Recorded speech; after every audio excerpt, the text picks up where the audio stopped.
Thân chào các bạn, xem video hay thì hãy cho kênh một like, một đăng ký và một cốc trà sữa nhé. Yêu.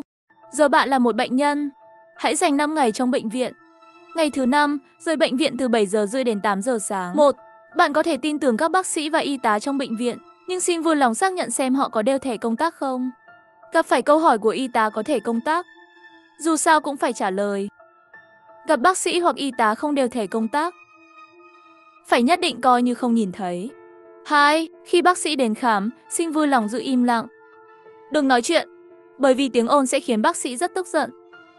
3. Bệnh viện tự do hoạt động, thời gian là từ 8 giờ trong ngày đến 10 giờ tối. Có thể hoạt động ở những khu vực không bị cấm. Hãy chú ý thời gian. Khu vực không cấm chỉ có tầng phòng bệnh của bạn. Phòng ăn bệnh viện tầng 6. 4. Thời gian rảnh là buổi tối, từ 10 giờ đến 8 giờ sáng hôm sau. Xin hãy ở yên trong phòng bệnh của mình và khóa cửa phòng bệnh và phòng tắm. Nếu nghe thấy tiếng gõ cửa, xin hãy lên tiếng, để bên ngoài biết bên trong không phải là phòng trống. 5. Phòng bệnh của bạn là phòng đơn, sẽ không có bệnh nhân nào khác. Nếu bạn thấy một bệnh nhân khác trong phòng của bạn, hãy nói với bác sĩ hoặc y tá. Họ sẽ xử lý đúng cách. 6. Khi y tá giao thuốc cho bạn, hãy chắc chắn để y tá xác nhận rằng bạn đã nuốt thuốc. Thuốc màu vàng nhạt sẽ có hiệu lực trong vòng 5 phút.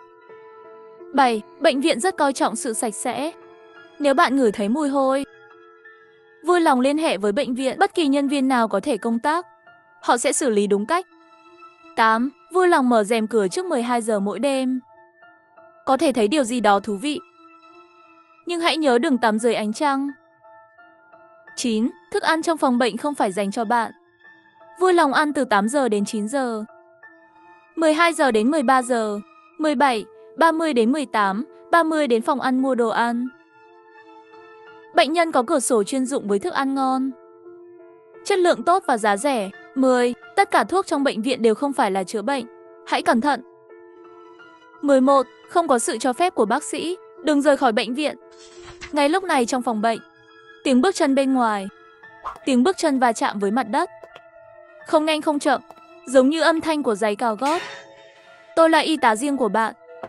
Mời bệnh nhân mở cửa. Bệnh nhân, xin hãy mở cửa. Tôi là y tá của bạn. Theo lời bác sĩ, bạn cần thuốc ngay bây giờ. Có vẻ như bệnh nhân đang nghỉ ngơi, đi lấy chìa khóa dự phòng mở cửa vậy. Không sợ nguy hiểm. Người này thật tuyệt vời, làm tôi sợ giật mình. Tôi tưởng phải mở cửa, vừa rồi mà mở cửa là xong đời rồi. Nhận thức muộn màng, nhưng người mà trời chọn có vẻ khá tốt. Ít nhất cho đến bây giờ không có một chút tâm trạng hoảng loạn nào. Không giống như người chơi đại thứ quốc, chết rồi. Má ơi, nhanh như vậy đã xong đời rồi. Chúng ta đi xem đi.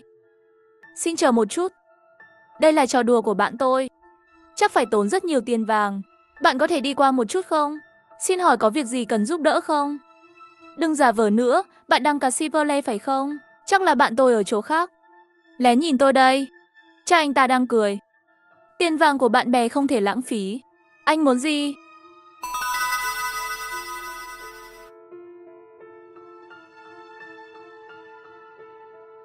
Phải, tôi muốn.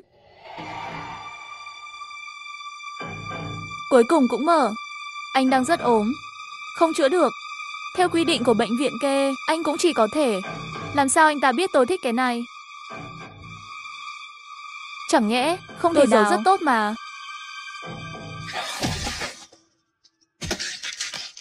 Ngay khi mọi người thở phào nhẹ nhõm, nghĩ rằng trong thời gian ngắn sẽ không có chuyện như vậy xảy ra, bên ngoài lại vang lên tiếng động. Cửa phòng bệnh mở ra. Bước vào một phụ nữ mặc đồng phục y tá màu hồng. Y tá đi giày bệt, không khác nhiều so với y tá ở bệnh viện bình thường. Đeo giấy phép lao động trước ngực. Thông tin trên đó viết Trương Lệ Hoa, nữ 28 tuổi, y tá bệnh viện. Bệnh nhân này, anh tỉnh rồi. Tôi là y tá riêng của anh. Trương Lệ Hoa phụ trách bệnh nhân ở phòng 404. Bác sĩ bảo tôi, bạn cần uống viên thuốc này. Xin lỗi, tôi quên là trong phòng bệnh không có nước uống được. Tôi sẽ đi lấy nước trước. Vui lòng đợi một chút. Tinh tài xem xét xung quanh. Cả phòng bệnh có 2 giường bệnh. Phòng giường bệnh có 2 tủ đầu giường, nằm sát giường bệnh của mình. Trên tủ đầu có túi tiền và đồng hồ cơ khí. Một tủ đầu giường khác chứa rất nhiều thực phẩm đóng gói. 2 chai Coca-Cola lớn, 2 cửa sổ trên tường. Cửa sổ đối diện với 2 giường. Dọc theo đầu kia của ghế sofa, cách đó không xa là cửa nhà vệ sinh. Toàn bộ bố trí không khác nhiều so với phòng đôi thông thường. Bạn không thuộc về thế giới ban đầu. Nhân loại không phải là mối nguy hiểm của bạn. Bạn trở thành người được chọn, nhận thêm trợ giúp. Khi đến với bất kỳ thế giới kỳ lạ nào, khi nhận được nhóm quy tắc đầu tiên, quy tắc hiển thị chữ máu là lỗi một phần, hoặc tất cả sai. Đầu tiên có thể xác định thời gian rảnh. Thời gian có thể rời khỏi phòng bệnh từ 8 giờ đến 10 giờ tối. Phù hợp với quy tắc thứ tư, thời gian không rảnh. Sai lầm là khóa cửa. Còn có hãy ồn ào. Hoặc là cả hai đều là sai lầm. Bên trong tự nó mâu thuẫn. Phòng đơn sao có thể có bệnh nhân khác nhìn thấy. Bệnh nhân không thể là phòng đơn. Đối với điều 7, nó không liên quan đến các quy tắc khác. Không tốt để đánh giá nơi nào có vấn đề. Không chắc chắn thì đừng chạm vào là được rồi. Lát nữa y tá sẽ quay lại cho tôi uống thuốc. Phải uống thuốc trước mặt cô ta. Lát nữa nhớ uống thuốc nhé. Bác sĩ có những việc khác để tôi làm. Đi đây. Khi nói xong, cô ta liền quay người vội vàng rời đi. Trong phòng livestream, trái tim của khán giả siết chặt. Chỉ vì trên quy tắc đó viết rõ ràng phải uống thuốc trước mặt y tá. Không tốt rồi. Y tá sắp đi rồi. Sếp, mau uống thuốc đi. Nếu không uống nữa thì hoàn toàn xong đời. Thật sự là không kịp rồi. Xin chờ một chút. Tinh Tài giờ mới nhanh chóng phản ứng lại. Bàn tay hắn như tia chớp cầm lấy viên thuốc màu sáng, cho vào miệng. Sau đó uống 2 ngụm nước. Sau đó đưa cốc về phía Trương Lệ Hoa. Có thể mang cái cốc đi không? Không có thùng rác trong phòng bệnh. Nhân tiện, anh phải chú ý đến thời gian mở cửa phòng ăn. Đừng bỏ lỡ. Nếu không đói bụng sẽ không tốt đâu. Sau khi Trương Lệ Hoa rời khỏi phòng bệnh, Tinh Tài vội vàng đưa ngón tay vào cổ họng. Sau khi dùng sức, anh ta nhổ thuốc ra. Hắn ngẩng đầu lên đi đến phòng rửa mặt. Rửa mặt bằng nước mát. Ngay lúc này, một điều kỳ diệu đã xảy ra. Trên tấm gương trong suốt đó, từ từ hiện ra mấy dòng chữ thần bí. Chúc mừng bạn đã tìm thấy bộ quy tắc thứ 2. Trong nhà vệ sinh, xin vui lòng làm theo quy tắc 1. Thời gian không rảnh. Xin đừng xuất hiện trong nhà vệ sinh. Nhớ khóa cửa phòng tắm. 2. Đồ vệ sinh cá nhân trong nhà vệ sinh không phải để bạn sử dụng. Đừng chạm vào. Nếu không hậu quả sẽ tự chịu. 3. Nước trong nhà vệ sinh không thể uống được. Đừng nhìn vào gương quá 60 giây. Nếu không, một cái gì đó thú vị có thể xuất hiện. Trong khi đó, người được chọn ở phòng bệnh khác. Sau khi lén ăn bánh mì khô trên tủ đầu giường bên cạnh, cảm thấy khô ở cổ họng, hắn chậm rãi đi vào nhà vệ sinh. Mắt lập tức nhìn thấy cốc và bàn chải đánh răng. Như bị quỷ sai khiến, hắn vội vàng dùng ly rót đầy 1 ly nước. Uống hết. Vừa đóng cửa lại. Tuy nhiên, một cảnh tượng kinh hoàng bất ngờ xảy ra. Trong gương như có gì đó kỳ lạ đi ra cùng với anh ta.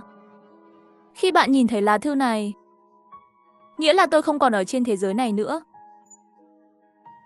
Bệnh viện kê của bạn. Một nơi đầy kinh hoàng và bí ẩn. Nó dường như không chữa được người sống. Em gái tôi từ khi vào bệnh viện kê, giống như đã biến mất khỏi thế gian. Không có tin tức gì. Từ khi em gái mất tích đến nay, đã 1 tháng dài rồi. Trong lòng tôi biết, có thể em ấy ở trong hoàn cảnh không tốt. Nhưng tôi vẫn quyết định đến bệnh viện kê để tìm hiểu. Tôi tận dụng thời gian nghỉ của bệnh viện để xem. Cẩn thận lẻn qua lối đi an toàn. May mắn thay, không có giám sát trong lối đi an toàn đó.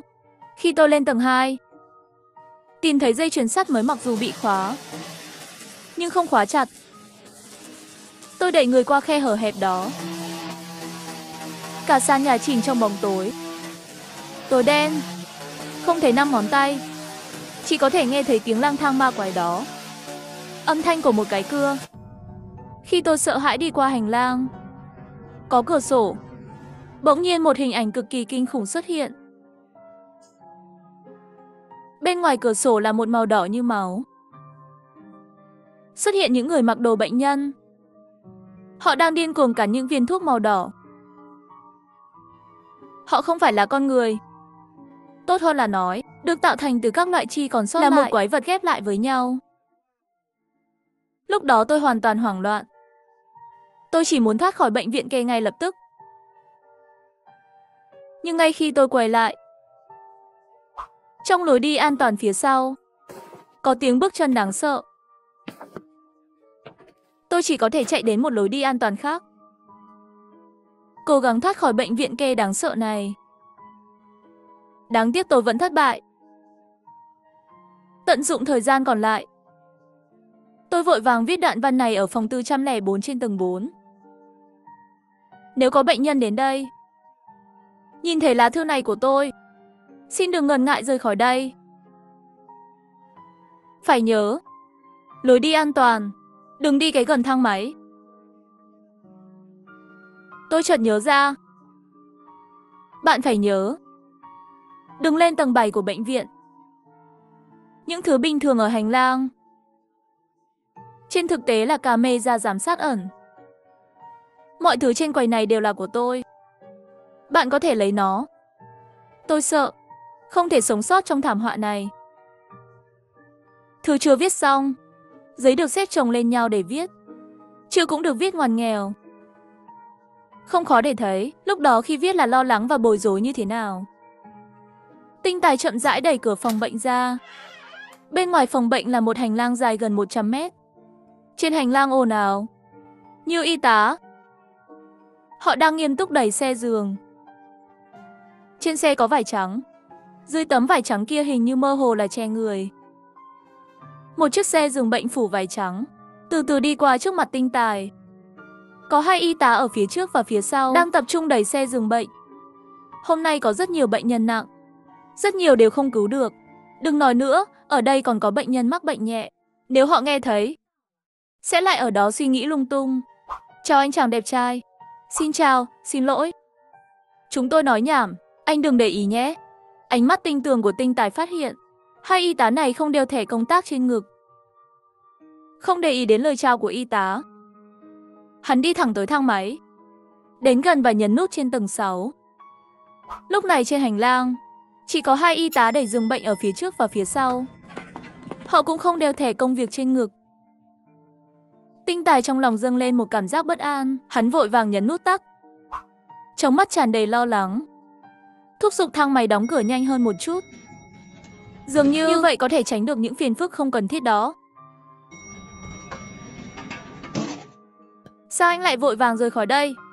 Còn nửa giây nữa là chúng tôi phải đợi chuyến tiếp theo. May là chúng tôi chạy nhanh. Bạn có biết lên tầng 7 mất nhiều thời gian không?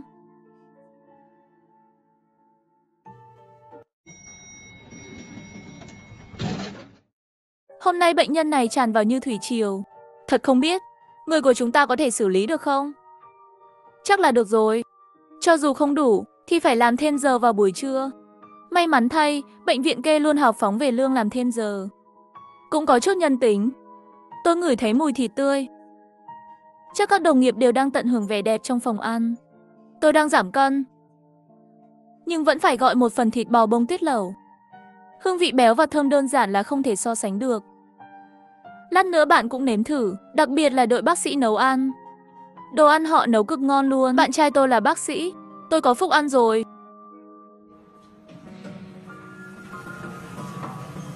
Anh chàng đẹp trai, phiền anh bấm giúp tôi tầng 7 nhé. Đừng tranh cãi với bệnh nhân nữa. Có lẽ tay anh ta có vấn đề. Không nghe được chúng ta nói chuyện, không thấy anh ta vào thang máy. Cứ nhìn chằm chằm vào những con số. Chúng ta là y tá nên thông cảm hơn với bệnh nhân. Ngay khi y tá sắp nhấn nút thang máy, thang máy dừng lại và từ từ mở ra. Tinh Tài cũng không quay đầu lại đi ra thang máy. Khi thang máy đóng cửa, đôi mắt của 2 y tá kia biến thành màu trắng bệch. Miệng hơi nhếch lên. Cũng may là không để ý 2 y tá này. Họ rõ ràng không phải là con người. Tôi vừa thấy rồi. Trong đôi mắt trắng kia có mấy con giống như côn trùng đang vặn vẹo. Anh có biết phải đợi thang máy bao lâu không? Để anh chờ một chút cũng không được. Không nghe thấy à? Chẳng lẽ tôi đi thang máy còn phải đợi các cô sao? Cô nghĩ cô là ai? Tôi vội vàng đi ăn cơm được chưa? Lý Phổ Dân liên tục mắng 3 câu mới cảm giác được sự kỳ lạ của thế giới. Nhưng y tá trước mặt của bệnh viện kê không đeo thẻ công cộng. Hắn vội vàng câm miệng, nhìn chằm chằm vào con số hiển thị tòa nhà. Sau khi nhấn nút tầng 7, trước mặt Lý Phổ Dân xuất hiện ra một bộ quy tắc. Chúc mừng bạn đã phát hiện ra quy tắc sử dụng thang máy của bệnh viện. 1. Bệnh nhân có thể gây ồn ào trong thang máy. Đây là quyền của bệnh nhân, không thể tước đoạt. 2. Trong thang máy có bệnh nhân. Nếu gặp nhân viên khác thì đừng để ý. 3. Bệnh viện không có tầng 7, thang máy không đến được. Nếu nút tầng xuất hiện trên tầng 7 và sáng lên, vui lòng nhấn nút tầng khác. 4. Nút hiển thị tầng của thang máy chỉ tương ứng với một điểm đến. Sau khi nhấn nút đó sẽ đè lên nút ấn trước. 5. Luôn an toàn trong thang máy. Sau khi Lý Phổ Dân nhìn thấy quy tắc, nhấn nút tầng 6. Thang máy đã qua tầng 6 không thể dừng lại. Dọa ai thế? Trong thang máy an toàn. Miễn là tôi không ra ngoài, chắc chắn không sao. Thang máy biến mất. Lý Phổ Dân xuất hiện ở lối vào tầng 7. Phòng livestream toàn cảnh biến thành màn hình đen. Phòng ăn của bệnh viện có 3 cửa sổ. Trước cửa sổ số 1, các bác sĩ xếp hàng. Nhìn về phía cửa sổ, thịt nướng trên đĩa. Nồi lẩu nhỏ với thịt khiến người ta chảy nước miếng. Các bác sĩ vừa xếp hàng vừa xem điện thoại di động. Vẻ mặt nhàn nhã, không có cảm giác thúc giục. Cửa sổ số 2 bên cạnh. Tất cả đều là y tá. Bên cạnh hai cửa sổ này có một cái chuông đỏ. So với cửa sổ số 1, thức ăn ở cửa sổ số 2 tương đối thanh đạm. Chủ yếu là thịt và rau với các món ăn. Hôm nay có rất nhiều bệnh nhân, khá bận đấy. Bận chút cũng không sao, điều quan trọng là đồ ăn ngon. Nếu không cũng không có sức lực làm việc, đây là công việc thể chất. Vừa cứu bệnh nhân sắp chết. Phải mất rất nhiều công sức của tôi, đáng tiếc cuối cùng vẫn không cứu được. Cửa sổ số 3 đặc biệt lạnh lẽo. Trống rỗng. Có vẻ như đây là cửa sổ dành cho bệnh nhân. Chúc mừng bạn đã phát hiện ra quy tắc ăn uống trong phòng ăn của bệnh viện 1. Cửa sổ số 1 và số 2 chỉ dành cho nhân viên bệnh viện này. Vui lòng mua đồ ăn ở cửa sổ số 3. 2. Bạn có thể chọn đồ ăn trong nhà hoặc mang ra ngoài về phòng bệnh ăn. 3. Xin đừng gây ồn ào trong phòng ăn, để tránh gây bất mãn cho bác sĩ hoặc y tá. 4. Khi cửa sổ số 3 không có người ở, vui lòng nhấn chuông đỏ. Sẽ có người đến. Bên cạnh quy tắc có chuông đỏ và chuông vàng nhạt. Hai cửa sổ bên cạnh chỉ có chuông đỏ. Nhưng các quy tắc không phải lúc nào cũng đúng. Tại sao không thể nhấn chuông màu vàng nhạt mà phải nhấn chuông đỏ? Ngoài ra cửa số 1, cửa sổ số 2 chỉ có chuông đỏ, không có chuông vàng nhạt. Có khả năng này không? Lắp đặt chuông đỏ chỉ cho nhân viên bệnh viện kê, sử dụng chuông vàng nhạt, nó dành cho bệnh nhân. Nếu lý luận không sai, bệnh nhân nên nhấn màu vàng nhạt, chỉ có thể thử mà thôi. 5 ngày không ăn cơm có thể chịu đựng được, nhưng không thể không uống nước. Trong phòng ăn, chỉ có nước ở cửa sổ số 3 để uống. Tinh Tài bấm nhẹ hai cái chuông màu vàng nhạt.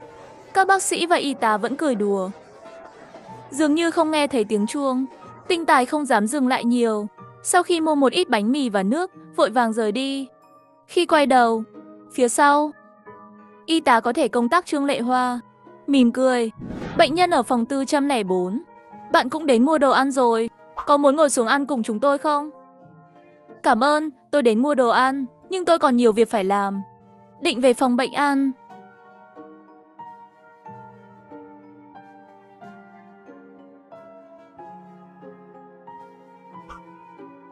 Cô nhìn bệnh nhân này sao như, ha ha, được thôi, vậy thì tôi sẽ không làm phiền bạn nữa. Bệnh nhân đẹp trai này, bạn chịu trách nhiệm chăm sóc. Vâng, bệnh nhân ở phòng 404. Bệnh của anh ấy nhẹ hơn, sẽ sớm được xuất viện thôi. Gọi nhân viên nhà ăn, nhấn chuông đỏ. Chắc là không sai đâu.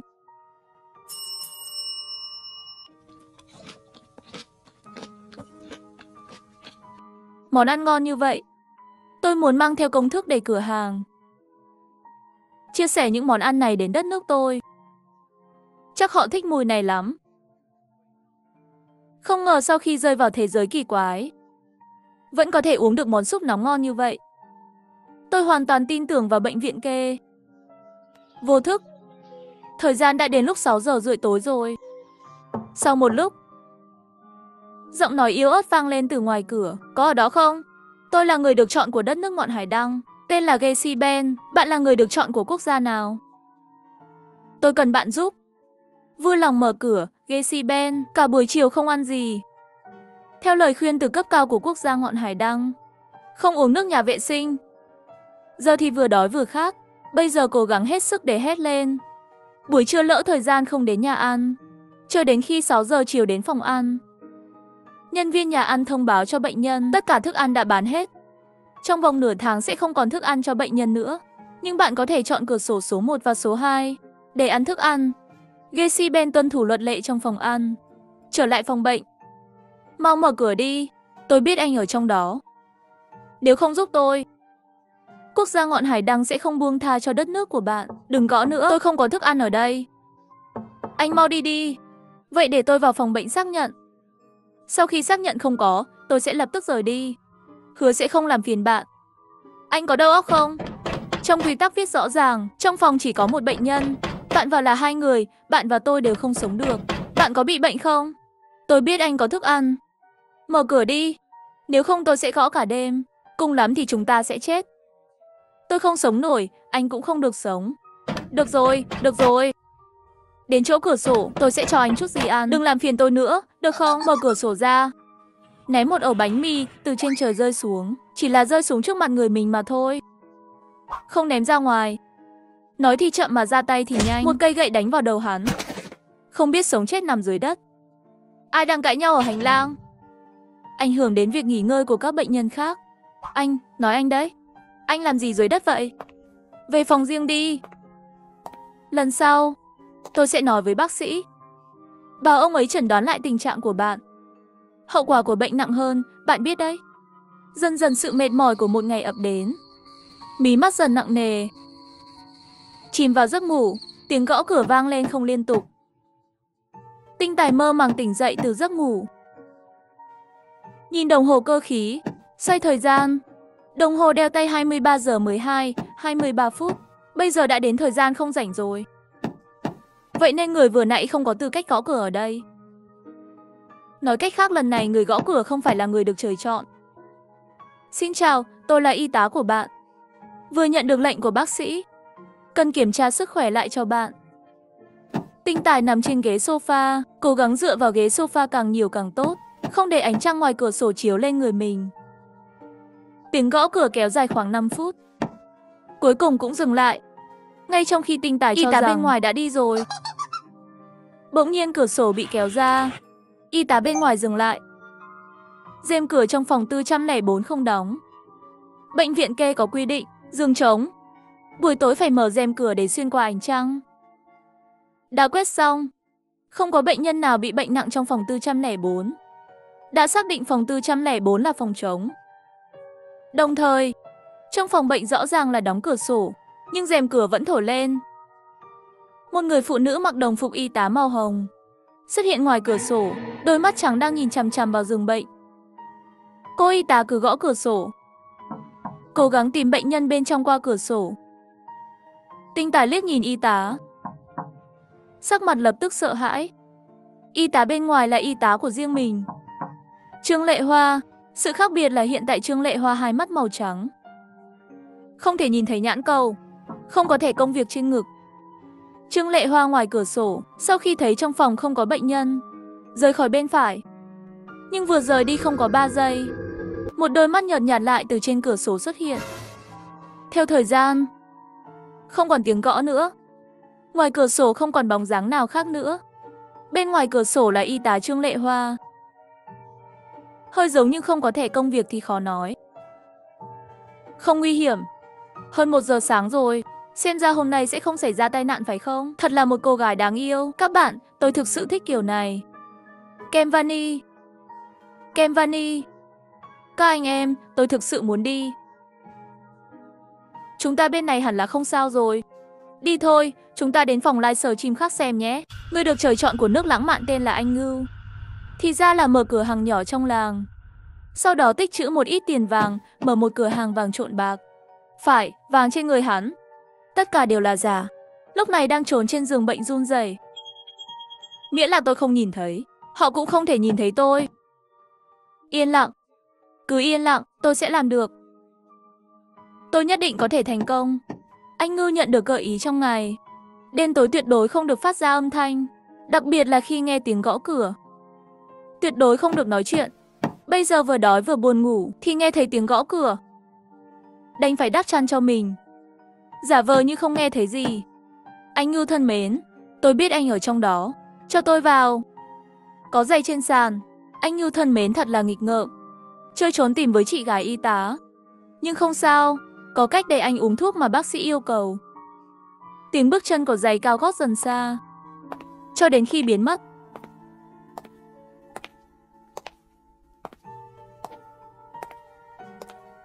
Tuyệt vời, tôi đã làm được. May mà vừa rồi không nói gì. Nhìn đằng sau. Phía sau. Chuyện này kết thúc rồi, đất nước lãng mạn của chúng ta sắp kết thúc rồi. Báo bình luận xuất hiện, đừng sợ. Tôi là y tá của bạn. Bác sĩ yêu cầu tôi gửi cho bạn những viên thuốc mới. Bạn nuốt nó xuống, anh Ngư nhìn thấy viên thuốc. Trong lòng hơi thở phào nhẹ nhõm, nghĩ rằng ít nhất bây giờ sẽ không chết. Có lẽ bản thân còn có cơ hội. Hắn cầm viên thuốc màu đỏ thẫm lên. Nuốt luôn. Y tá thấy anh Ngư uống thuốc, mỉm cười quay người rời khỏi phòng bệnh. Anh Ngư nhìn bóng lưng y tá rời đi, vội vã vào nhà vệ sinh. Thuốc màu vàng nhạt không có hiệu quả sau 5 phút. Bây giờ vẫn còn kịp. Không, tôi vừa nuốt thuốc màu đỏ thẫm. Ôi, tôi bị sao vậy? Da nóng quá. Y tá, làm ơn cứu tôi với. Cứu tôi, anh Ngư ôm chặt chân của y tá, cầu xin một cách đáng thương. Ai à? Tên cậu là gì, đồ ngốc? Tỉnh dậy, tôi là y tá riêng của bạn, Trương Lệ Hoa. Dậy đi, 8 giờ sáng rồi. Dậy đi, bác sĩ đến khám đúng 9 giờ. Đến lúc đó nếu cơ thể có gì không thoải mái, nói với bác sĩ nhé. Xin vui lòng trong khoảng thời gian từ 9 giờ đến 10 giờ ở trong phòng bệnh và đừng ra ngoài, hiểu không? Chúc bạn sớm bình phục.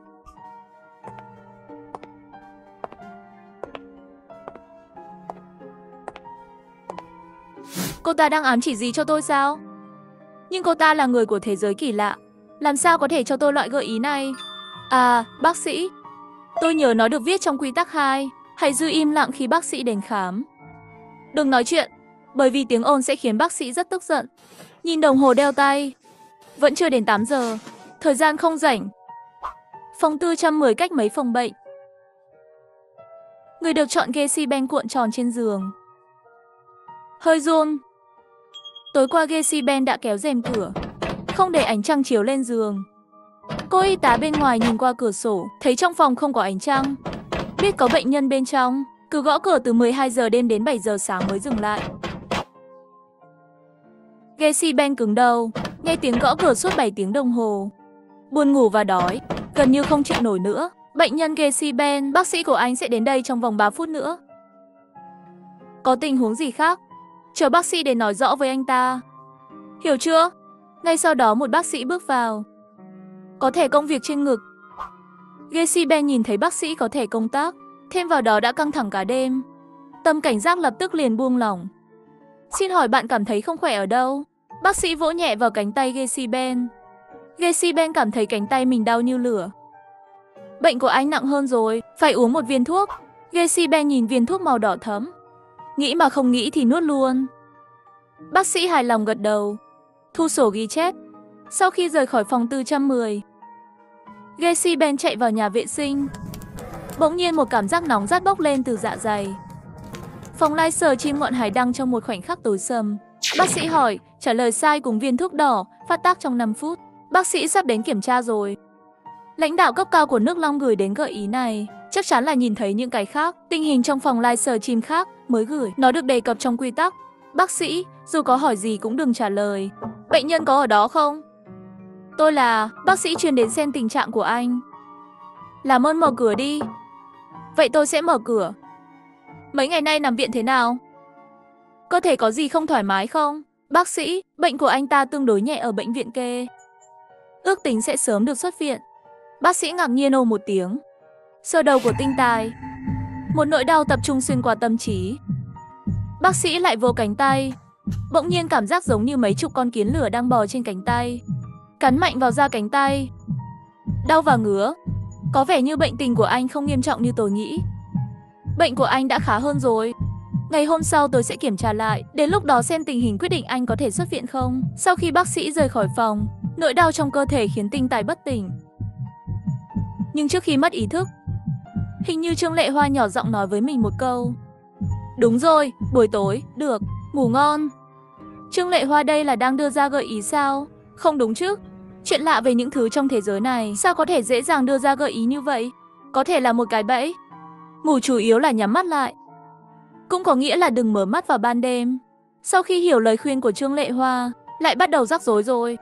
Lời khuyên này là đúng hay là một cái bẫy? Trương Lệ Hoa này sẽ tốt bụng giúp đỡ chúng tôi như vậy. Ai biết được? Chắc không phải là đến hố chúng ta sao? Chúa biết. Tùy vào buổi tối chọn như thế nào. Đang ngủ hay đang thức? Trong thế giới của những quy tắc kỳ lạ, thời gian trôi rất nhanh. Trong nháy mắt trời đã tối. Có lẽ đây cũng là chuyện lạ trong thế giới. Một quy tắc đặc biệt. Đêm khuya đến. Không biết khi nào, giọng nói của một người phụ nữ yếu đuối vang lên từ phòng bệnh. Làm ơn cứu tôi. Tôi không muốn chết ở đây. Làm ơn đi. Cứu tôi với. Tinh Tài bỗng nhiên mở mắt. Ngạc nhiên nhìn thấy một người phụ nữ nằm trên giường bệnh bên cạnh. Rèm cửa của giường bên cạnh đã mở. Qua ánh trăng yếu ớt nhìn rõ phía trên giường bệnh. Bệnh nhân trên là Trương Lệ Hoa. Tinh Tài im lặng nhìn Trương Lệ Hoa trên giường bệnh. Xem cô ta làm gì tiếp theo. Trương Lệ Hoa giơ tay phải mỏng manh lên, hướng về chỗ Tinh Tài đưa tay qua. Làm ơn. Có thể cứu tôi không? Được không? Tôi thấy anh mở mắt. Anh không ngủ. Tôi biết anh đang lo lắng điều gì. Tôi không cầu xin anh giúp tôi. Chúng ta hợp tác thì sao? Cái này cho anh. Đây là thẻ của bác sĩ. Đeo nó lên. Nó có thể là đối tác quan trọng của anh trong đêm. Thực ra tôi cũng là y tá Trương Lệ Hoa ban ngày. Đó là một tối khác. Bánh mì của anh có thể cho tôi ăn một cái được không? Tôi đói quá. Cảm ơn.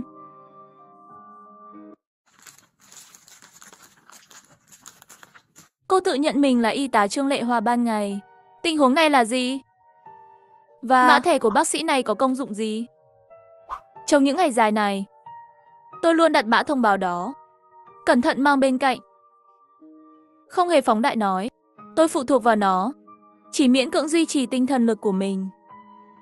Nếu không có sự ủng hộ của nó, tôi em rằng sẽ ở trong nỗi sợ hãi và bối rối vô tận này. Hoàn toàn sụp đổ. Mất sự hỗ trợ của ý thức. Mã thông báo của bác sĩ này giống như một chiếc chìa khóa bí ẩn.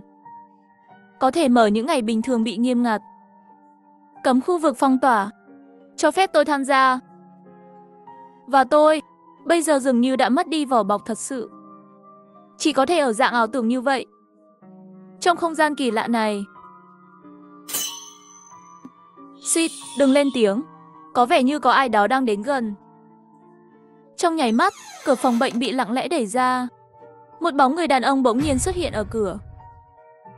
Ánh mắt của hắn nhìn thẳng về phía ghế sofa.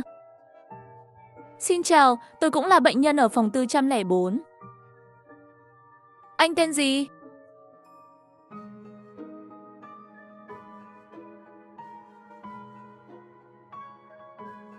Tôi đang hỏi anh đấy, mau trả lời tôi. Nếu không tôi sẽ giết anh không thương tiếc. Đây là lần cuối cùng tôi hỏi anh. Anh tên là gì?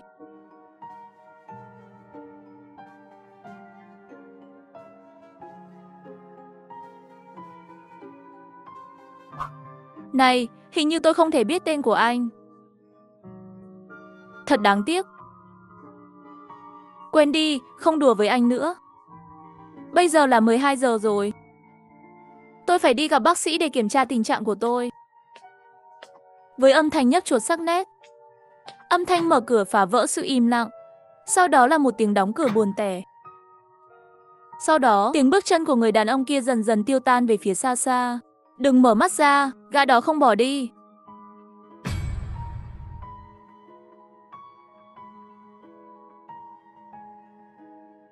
Thằng nhóc này cảnh giác quá. 12 giờ rồi, lần sau lại hỏi anh nhé. Lại có tiếng mở cửa đóng cửa. Còn có tiếng bước chân dần dần yếu ớt cho đến khi biến mất. Thằng nhóc này vẫn đang nói dối. Hắn chưa bao giờ đi. Đừng mở mắt. Xin chào, tôi là y tá riêng của bạn. Bác sĩ bảo tôi đưa bạn đến phòng trực để kiểm tra lại. Người đàn ông mở cửa. Chỉ thấy ngoài cửa có 2 y tá. Mắt họ sâu và tối. Như một lỗ đen vô tận. Khiến người khác sợ hãi. Hai người cẩn thận xác nhận trong phòng bệnh. Sau khi giường bệnh trống rỗng, liền đưa người đàn ông từ từ rời khỏi phòng số 404. Nhưng không lâu sau, một âm thanh đáng sợ, như đang cắt một cái gì đó, rồi nó được truyền đi một cách mờ nhạt. Cảm ơn rất nhiều vì đã cứu mạng tôi sẽ không bao giờ quên. Nhân tiện, bạn còn có một anh trai nữa. Chưa nói xong, hình bóng của Trương Lệ Hoa như ở ảnh biến mất ngay lập tức, chỉ để lại một khoảng trống và sự nghi ngờ. Trong khi đó, trên thẻ bác sĩ có thêm vài vết nứt đáng sợ. Ngay sau đó, ở giữa từ từ rơi ra một tờ giấy nhỏ. Nhờ nếu có y tá cho bạn ăn táo đều thẻ công tác. Đó là một trợ lý tuyệt vời cho bạn khi rời khỏi bệnh viện kê. Không lâu sau, trong hành lang dần dần vang lên một hồi âm thanh ồn ào. Bệnh viện kê thật là nhân tâm của bác sĩ. Tôi đã trải qua nửa năm đau khổ ở bệnh viện khác. Bệnh tình không có gì cải thiện. Nhưng mà ở đây chỉ có nửa tháng. Đã bình phục rồi. Tôi cũng vậy. Cả hai chân đều phải đối mặt với số phận bi thảm của sự kiềm chế. Nhưng từ khi đến bệnh viện kê, cơ thể dần dần được cải thiện một cách kỳ diệu. Tôi nghe nói, cấp độ bệnh viện chữa bệnh khỏi xác suất thành công cao tới khoảng trên 99%. Lúc đầu, tôi chỉ đến với tâm lý thử xem. Không ngờ lại kỳ diệu như vậy. Tôi nhất định phải tặng bác sĩ Trương một lá cờ hiệu, để bày tỏ lòng biết ơn sâu sắc của tôi. Trong lòng Tinh Tài lo lắng, cẩn thận lén lút dựa bên cửa sổ. Nhìn ra ngoài, lén nhìn, bên ngoài thực sự có một số bóng người mờ đang lắc lư. Nhưng một số người trong số họ có những vết khâu rõ ràng giữa các chi. Sự xuất hiện của kim và chỉ đan xen như thể kể một bí mật chưa biết. Những người khác, chỗ cuống cổ cũng có vết khâu kỳ lạ. Khi thời gian trôi qua, tiếng ồn đó cũng dần dần biến mất như thủy triều, chỉ để lại một khoảng lặng chết chóc và nỗi sợ hãi của những điều chưa biết. Trong không khí, Tinh Tài ẩn nấp trong phòng bệnh, đầy lòng đều bị một câu tràn ngập. Lòng bàn tay hắn nắm chặt lấy cái thẻ của bác sĩ, giống như cảm giác quỷ quái len lỏi. Nhưng điều may mắn duy nhất còn lại trong bệnh viện. Lúc này trên trán hắn toát ra mồ hôi nhỏ giọt. Tim đập mạnh trong lồng ngực, như một con chim bị mắc kẹt, không ngừng vẫy cánh.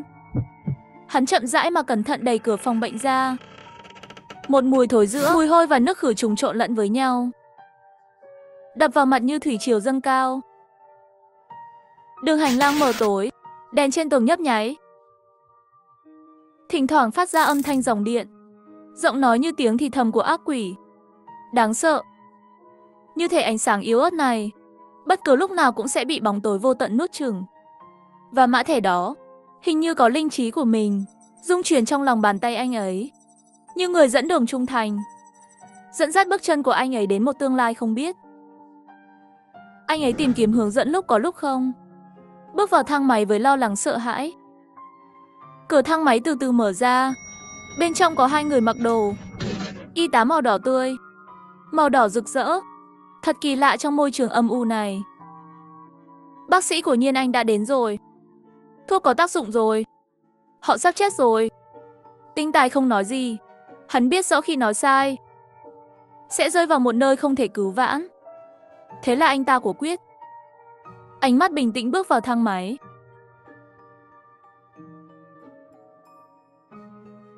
Hi hi hi.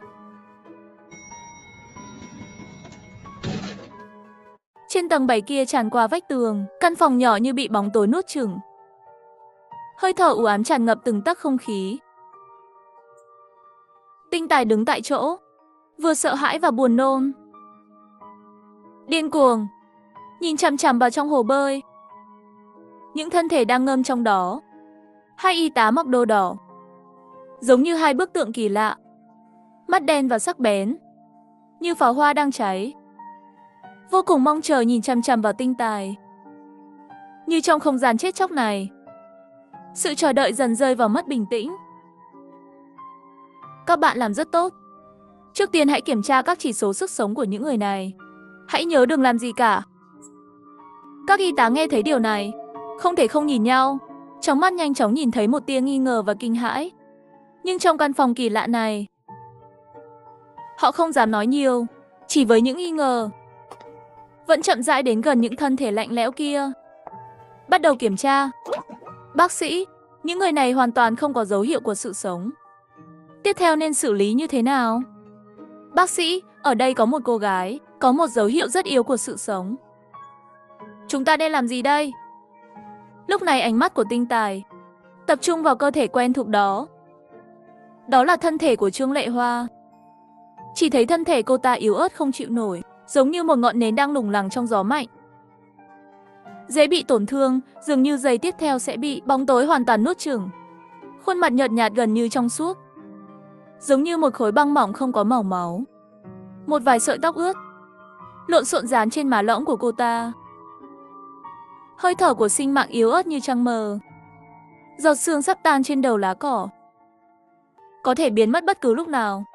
Các chỉ số sinh mạng của cô ta mặc dù yếu ớt và cấp tiến, nhưng có lẽ vẫn còn một tia hy vọng. Tôi phải đưa cô ta về phòng thí nghiệm của tôi. Bác sĩ, điều này không phù hợp với quy định của bệnh viện. Chưa từng có tiền lệ như vậy. Đây là chúng tôi hiện đang cứu ánh sáng hy vọng duy nhất của cuộc đời cô ta. Nếu cứ như vậy dễ dàng từ bỏ, các người nhẫn tâm một sinh mạng tươi đẹp sắp mờ nhạt biến mất sao? Và nếu có vấn đề gì xảy ra, tôi chịu hoàn toàn trách nhiệm.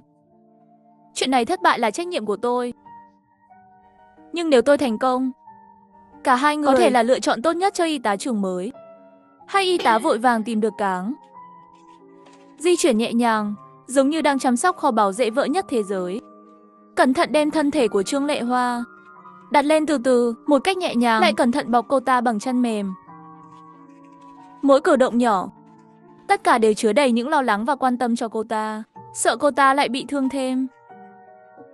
Cuối cùng mới đặt Trương Lệ Hoa ở đây. Giường trong phòng 404. Lúc này ánh mắt của hắn vô tình rơi vào thẻ bác sĩ trên tay. Chỉ thấy mã thẻ đó không biết khi nào mà lặng lẽ xuất hiện nhiều vết nứt nhỏ bé và đáng sợ hơn. Và ngoài cửa, hai cô y tá kia giống như bị một sức mạnh của cái ác bí ẩn bị lấy mất trí nhớ, như một lời nguyền. Ánh mắt lập tức trở nên vô thần, như thể bị cướp đi thân thể của linh hồn. Bối rối và đờ đẫn đứng tại chỗ. Đầu tiên chỉ là một khoảnh khắc ngắn ngủi, sau đó lại như nhận được từ hướng dẫn bí ẩn trong bóng tối. Xoay người máy móc và cứng nhắc, bước chân chậm rãi và nặng nề rời đi. Cửa phòng 404. Dọc theo dài hành lang tối tăm và tối tăm dần biến mất, giống như mọi thứ ly kỳ vừa rồi không bao giờ trong ký ức của họ để lại dấu vết. Giống như một giấc mơ bị gió mạnh cuốn đi, biến mất không dấu vết.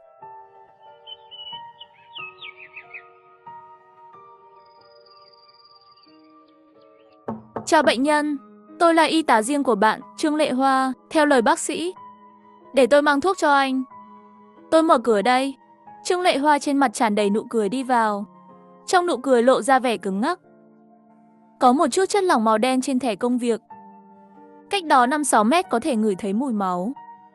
Tinh Tài nhìn nụ cười khác thường của Trương Lệ Hoa, trong lòng không khỏi cảm thấy lo lắng. Cái này do một bệnh nhân ở phòng bệnh tầng 5 tặng cho tôi. Nhưng tôi không thích ăn táo. Chắc là bạn chưa từng ăn trái cây ở bệnh viện Kê phải không? Trái cây này để lại cho bạn. Bệnh viện Kê của chúng tôi có kỹ năng y tế cao. Ngay cả một quả táo bị hỏng, tất cả đều có thể làm cho quả táo phát triển trở lại thịt ban đầu. Anh hiểu chưa? Đây là lần cuối cùng tôi đến tìm anh. Nếu lần sau gặp tôi, có lẽ đó không phải là tôi. Phòng 404. Lúc này Trương Lệ Hoa không đeo thẻ công tác, mắt trắng, đang nán lại bên ngoài hành lang với cái kìm khổng lồ. Chuyện này lại xảy ra, chuyện gì vậy? Y tá Trương Lệ Hoa nói những lời kỳ lạ. Cứ lang thang bên ngoài, thật khó để không nghĩ đó là cơ quan thực thi pháp luật đánh bắt. Trương Lệ Hoa có phải bị cướp không? Cái gì? Tôi cũng không biết. Đúng rồi, phòng live stream tối qua, có phải màn hình đen đã hơn nửa tiếng rồi không? Có một mùi lạ trong phòng 404. Làm gián đoạn suy nghĩ của Tinh Tài. Trong phòng có mùi hôi nhẹ. Trong quy tắc có viết, nếu ngửi thấy mùi hôi, hãy nói với y tá hoặc bác sĩ. Nhưng Tinh Tài vẫn từ chối. Mùi hôi? Có thể là tôi đã ăn táo, làm cho khứu giác của tôi có vẻ bất thường. Có lẽ bản thân nơi này không có mùi hôi. Đó là ảo giác của tôi, thời gian trôi nhanh quá, chớp mắt đến 5 giờ chiều. Bệnh nhân Tinh Tài có ở đó không? Tôi sẽ kiểm tra lại anh lần cuối. Bây giờ có tiện cho tôi vào không? Cửa phòng bệnh lại từ từ mở ra. Một bác sĩ lật một quả bóng trắng, cầm ống nghe đến trước mặt Tinh Tài. Bùm, bùm, bùm. Nhịp tim mạnh mẽ được truyền vào ống nghe, gửi đến tai bác sĩ. Bệnh của bạn đã được chữa khỏi hoàn toàn. Ngày mai từ 7 giờ rưỡi đến 8 giờ sáng. Bỏ lỡ thời gian này phải đợi thêm 5 ngày nữa. Đến lúc đó xe đặc biệt hẳn là chưa sẽ đến. Bác sĩ cuối cùng vẫn điên cuồng đập vào tay của Tinh Tài. Lần này không còn cảm giác ngứa ran nữa. Bác sĩ mới thất vọng rời khỏi phòng bệnh. Trong khoảnh khắc nhỏ đó, thân thể Trương Lệ Hoa chậm rãi trở nên trong suốt, cuối cùng hóa thành một mặt trăng ánh sáng dịu dàng. Nơi ánh sáng mờ nhạt, hắn nhìn quanh, khám phá bản thân trong một căn phòng quen thuộc. Đồ nội thất và đồ đạc cũ kỹ, tất cả đều giống như khi cô ấy rời đi. Ánh sáng mặt trời chiếu qua rèm cửa, phản chiếu những mảnh ánh sáng và bóng tối. Cô ấy biết mình đã trở lại, trở về thế giới đầy tươi đẹp này. Ha ha, vẫn chưa hoàn toàn tỉnh táo khỏi cơn hoảng loạn trở về. Một tiếng gõ cửa dồn dập đột nhiên phá vỡ sự yên tĩnh trong nhà. Sau khi mở cửa chỉ thấy một nhóm mặc đồ đen. Người đàn ông lạnh lùng đứng trước cửa, đưa ra một giấy chứng nhận đặc biệt của nước Long. Người chơi đã an toàn, nghe lời bác sĩ có thể an toàn rời khỏi. Vậy còn chờ gì nữa?